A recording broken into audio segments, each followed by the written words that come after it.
Hello everyone, in this video I'm going to show you how to put picture in green screen Capcut.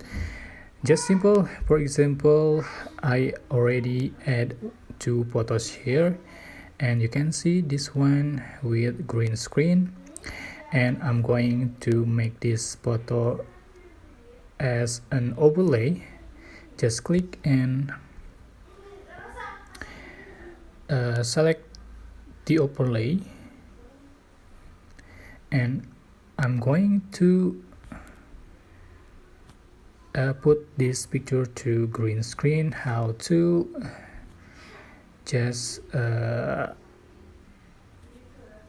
remove the green screen background with select the cutout and click chroma key and select the green screen,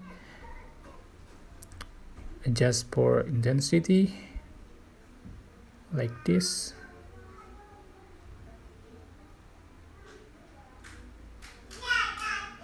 and adjust for shadow,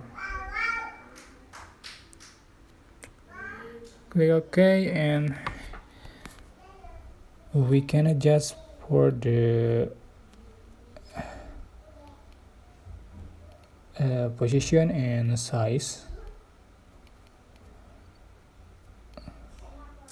like this.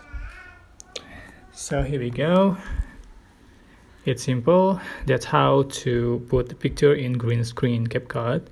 Don't forget to click like, comment, share, and also subscribe.